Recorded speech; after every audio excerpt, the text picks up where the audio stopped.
Hello all, it's been an interesting October, hasn't it? Interesting is the word.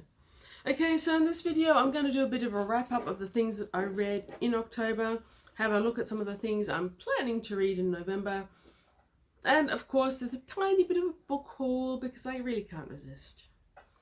Okay, let's start with October. So this is the first time that I can ever remember trying to do a spooky October read. I'm not sure I entirely get the point of Spooktober, but I did my best. Starting with a wonderful buddy read with Chris from Liminal Spaces of Picnic at Hanging Rock. I think this is spooky as Australian version spooky, but it was a great read. It seems so long ago now, but there is a video out there, and that was a lot of fun.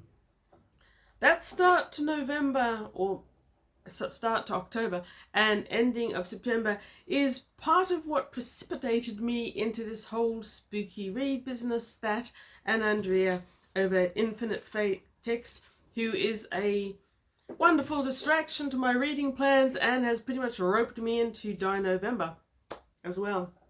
So what else did I read in October? Trying hard to glean spooky from my library. That is hard. Most of the books that are spooky or gothic horror are ones I've already read, but I had recently found The Stepford Wives by R11, and that was a great read, very much in the spirit of the things.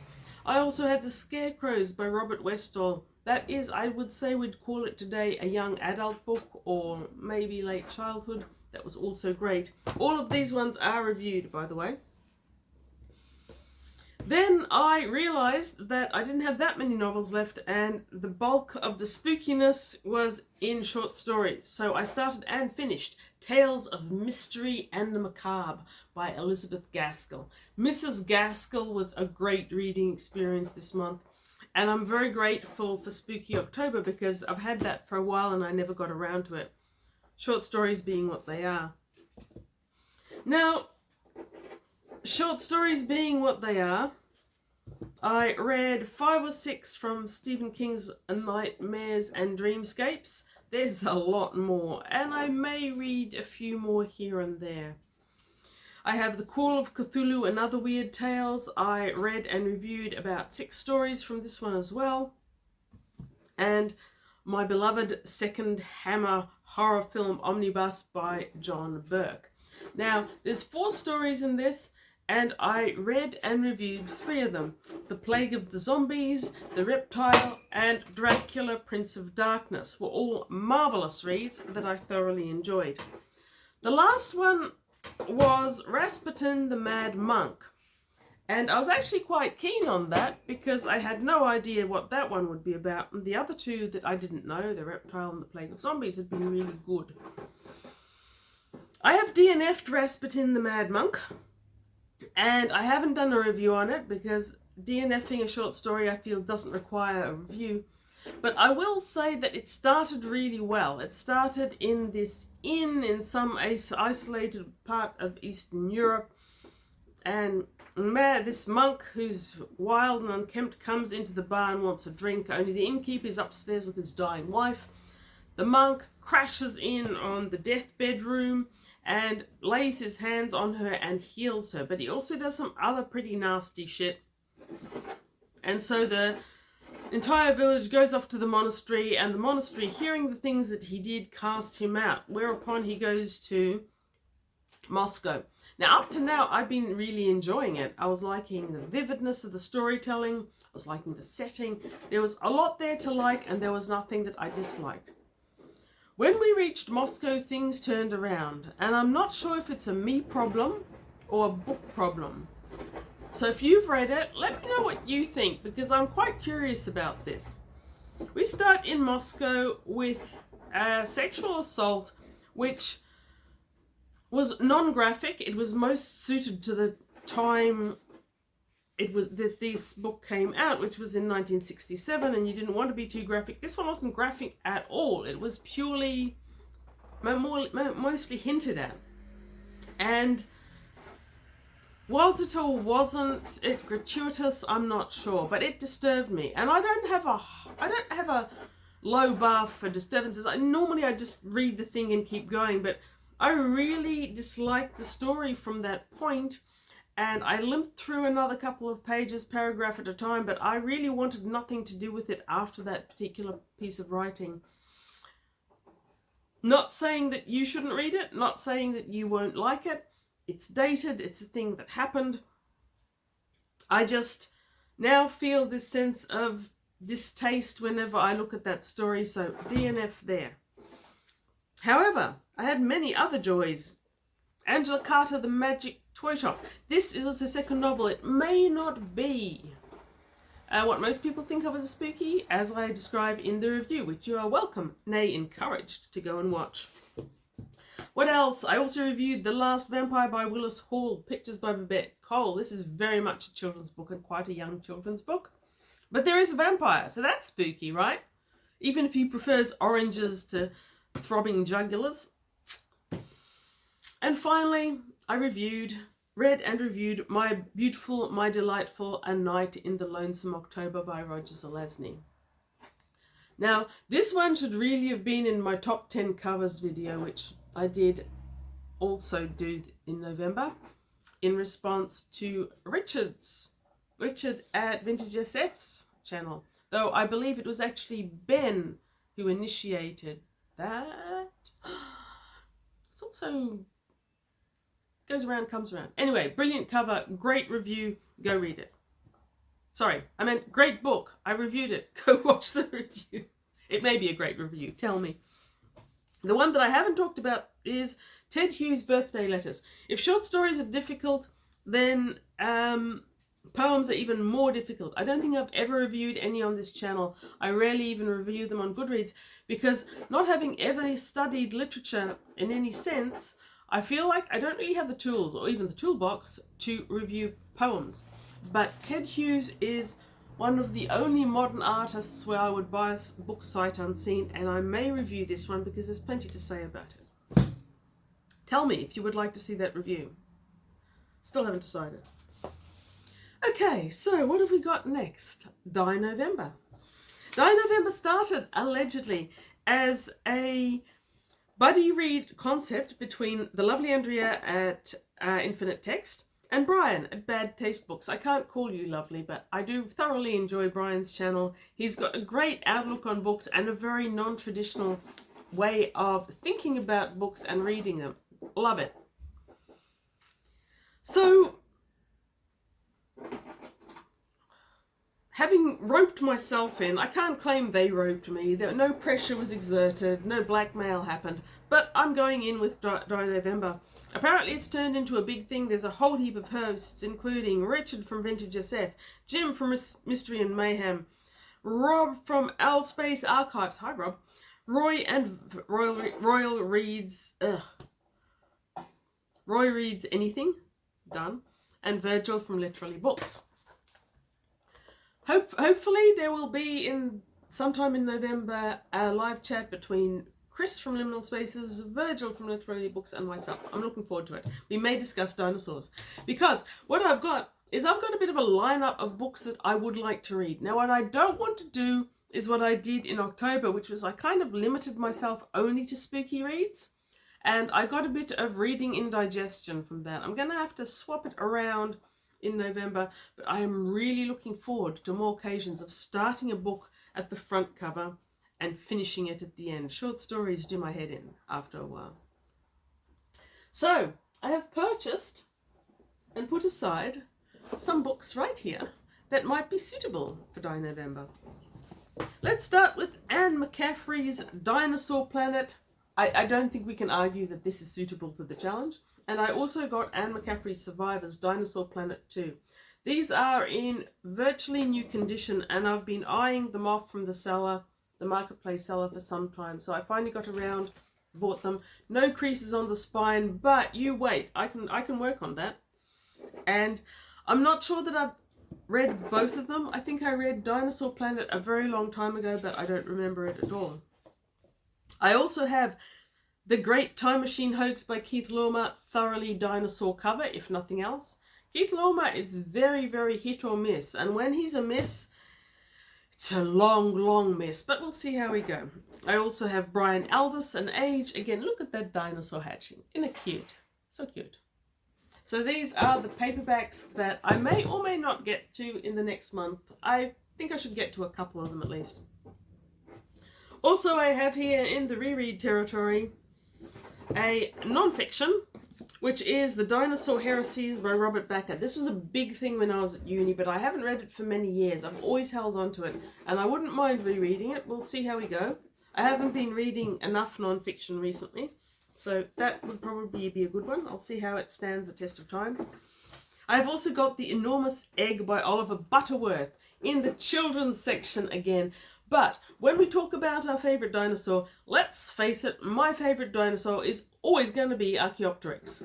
But in the question between Tyrannosaurus Rex and Mr. Beasley is going to win for me purely because The Enormous Egg was the book of my childhood with fantastic illustrations. I have always loved it, I have always kept it, and I shall be reviewing it for you sometime this month without a doubt. Now, the cincher, the truly unusual book in my Dinovember plans is A Night in Caveland by Peter Stack. I have never heard of that book, you are almost certainly saying, and that's because no one has. This is a very niche publication that came from Australia with that amazing dino cover and our main protagonist on its back. This book has been in my family. It was certainly my mother's book, and then it passed to my cousin, who's actually kind of my uncle. You're probably not watching this, Ben, but hi, if you are, your name is still in this book. This was printed by the College Press, 38 Carrington Street in Sydney, and it was printed so long ago that they didn't have to say when they were printing it. It is dedicated to Betty, for whose entertainment this story was originally composed, and it has a cover design by Unk White, which I've already shown you, and illustrations by Roderick Shaw. If you attempt to go online and find information about this book, you will struggle. I struggled. I don't know exactly how niche it is. I don't know exactly how unique it is, but I haven't read it for many years because it is falling apart, and I kind of want to preserve it if at all possible. Anyhow, I do plan to read it in Dinovember, because how often do you see a kid's version of Journey to the Centre of the Earth and the Lost World? That is what I remember that as being, a sort of child-oriented mix of My Lovely Pellucida, The Lost World, which I just recently read. Anyway, I'm a bit excited to reread that and a bit nervous. I remember it as being very good, and I'm not sure that I'm right about that. Okay, so that's what I read last month. That's what I'll be reading this coming month, and now let's look at my poor decision making over the last month. Ted Hughes' Birthday Letters was one of those. I found that in an op shop and I really couldn't resist. But we also have a certain element of pile happening here. I promised myself that I wasn't going to go looking for books too much this month, and I've mostly obeyed that, but you just can't help stumbling across them, can you? I promised myself if I see in an op shop, only thing I'm going to buy from an op shop is going to be the true classic old science fiction books that you have to rescue because it's a mission. The universe was against me in this. The very first op shop I walked into in the second week of October, had an SF Masterworks by Powell Anderson called Tau Zero, one that I have not yet read. And I really do like the Masterworks editions with their little yellow spines and their interesting artwork. So I couldn't resist this one. I hope to read that one pretty soon, but I bought it. What can I say? It was $2. Of course it had to be mine, and it's almost brand new. There's no spine damage, so whoever had it last didn't appreciate it. It needs appreciation.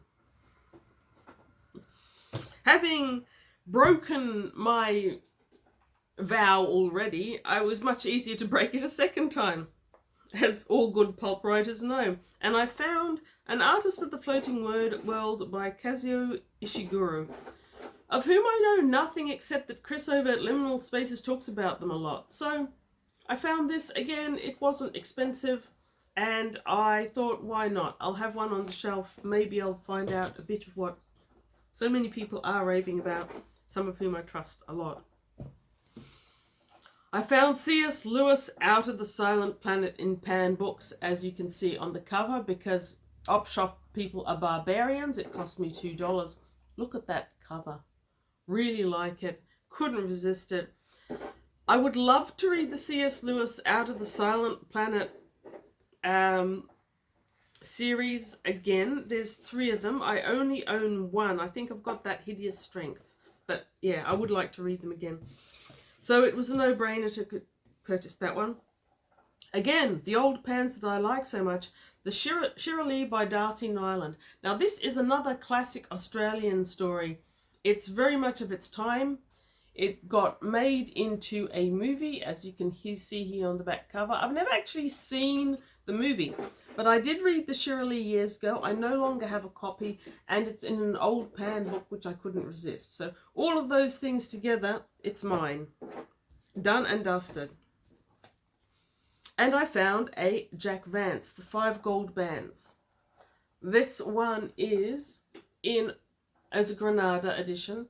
Great, though faded artwork, and it's in pretty terrible condition, but it's Jack Vance, and I don't seem to be reading enough Jack Vance. Also, Jack Vance is one of the ones like Gene Wolfe you find so rarely that whenever I find them, I just buy them sight unseen, pretty much.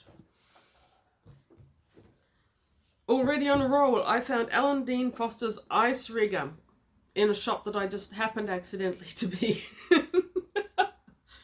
It's in the same edition as another SF Valentine, as another one of my Alan Dean Fosters. I have read Ice Rigger, but it was at least a couple of decades ago, and I don't own it, so I felt quite justified in acquiring this one. I wouldn't mind reading it again soon. The cover art's marvellous. The author is one I love. No brainer. And then I found John Brunner, another one who is difficult to find. This one was A Door! Show us your doors! Couldn't resist. Age of Miracles. Nice cover. Not a yellow spine, unfortunately, but still. Again, Brunner. Difficult to find. So, that's mine. And I can't even remember where I found these. Buried deep in my list of shame. But I found 2 Sherry S. Tepper. I've been getting into Sherry S. Tepper again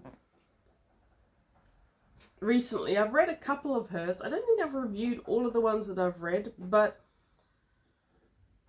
her fantasy with its science fiction-y edges is surprisingly contemporary, and while I remembered her as an excellent author that was worth dedicating time to, I didn't remember quite how amazing her writing was. I remembered liking it, but I didn't remember being so fired up by it as I have been of the 2 Sherry Teppers that I've read in the last couple of years.